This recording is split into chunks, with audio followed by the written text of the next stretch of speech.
नमस्कार दोस्तों। आज जो बात आपको बताने जा रहा हूँ वो सिर्फ एक घटना नहीं है।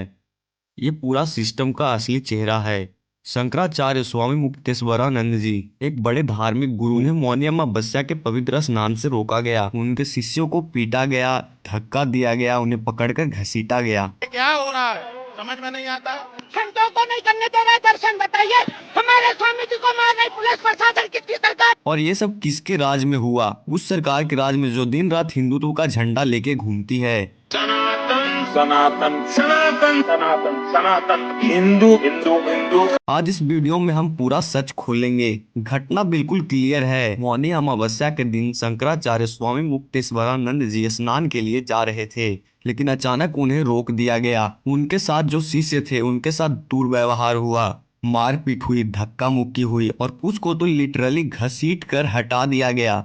अब सोचिए, एक तरफ आप बोलते हो सनातन धर्म का सम्मान, हिंदू परंपरा की रक्षा, साधु संतों का आदर, और दूसरी तरफ शंकराचार्य जैसे बड़े धार्मिक गुरु के साथ ये बर्ताव। ये कौन सा राम राज्य है? अब बात सीधी करते हैं। नरेंद्र मोदी जी की सरकार हर जगह बोलती है हम हिंदुओं के रक्षक हैं, हम हिंदुत्व के ठेकेदार हैं, हम सनातन के सेवक हैं। लेकिन जब रियल धर्म गुरु के साथ अत्याचार होता है तब यही सरकार चुप हो जाती है। ये हिंदुत्व नहीं है, ये सिर्फ प्रोपोगेंडा है। मोदी जी का हिंदुत्व सिर्फ इलेक्शन के टाइम दिखाई देता है, वोट मांगते वक्त याद आता है, रैली में भाषण देते वक्त निकलता है। लेकिन जब असली संत समाज के सम्मान की बात आती है तब उनकी सरकार का बिहेव बिल्कुल औरंगजेब वाली सोच जैसी लगती है। नाम हिंदुत्व और काम सत्ता तंत्र। अब आइए योगी आदित्यनाथ जी पर। जब तक मुझे संतों का सम्मान है, सनातन धर्म का कोई काल बका नहीं कर सकता। यूपी में हर जगह दिखाया जाता है यहाँ राम राज्य चल रहा है, साधु संत सुरक्षित हैं, धर्म का शासन है। लेकिन हकीकत क्या है? राम राज्य में संतों को रोका जाता है क्या? उनके शिष्यों को पीटा जाता है क्या? धार्मिक गुरुओं का अपमान होता है क्या? अगर एक शंकराचार्य सुरक्षित नहीं है तो आम हिंदुओं का क्या हाल होगा? राम राज्य का पोस्टर लगा देने से राम राज्य नहीं बन जाता। सबसे बड़ी हिपोक्रेसी यहाँ दिखती है।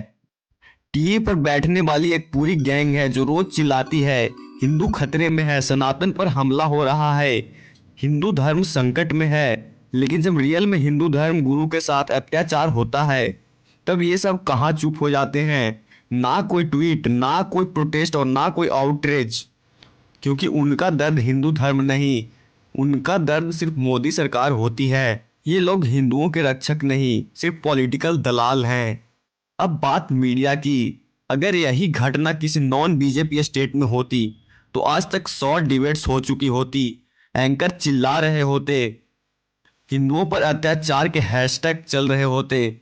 लेकिन क्योंकि ये घटना बीजेपी शासित राज्य में हुई इसलिए पूरा मीडिया चुप है।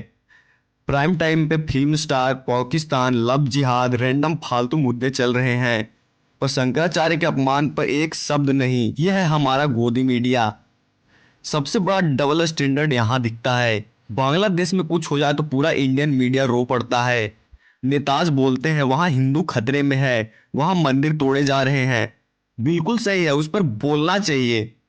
लेकिन अपने देश में जब एक शंकराचार्य का अपमान हो, उनके शिष्यों को मारा जाए, संत समाज के साथ दुर्व्यवहार हो, तब सब चुप क्यों? बांग्लादेश का दुख दिखता है पर प्रयागराज का सच नहीं दिखता। ये सिलेक्टिव हिंदू प्रेम क्यों? दोस्तों, सच कड़वा होता है। आज का हिंदुत्व दो हिस्सों में बट चुका है। एक असली धार्मिक हिंदुत्व और दूसरा पॉलिटिकल हिंदुत्व।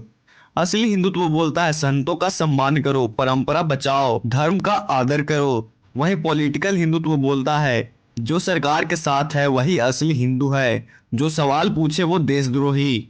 इस घटना ने पूरा नकली हिंदुत्व नंगा कर दिया है।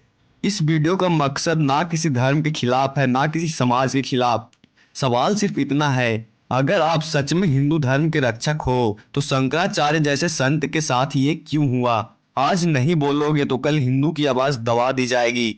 सत्ता बदलती रहती है लेकिन सच बोलना जरूरी है। जय हिंद, जय सनातन।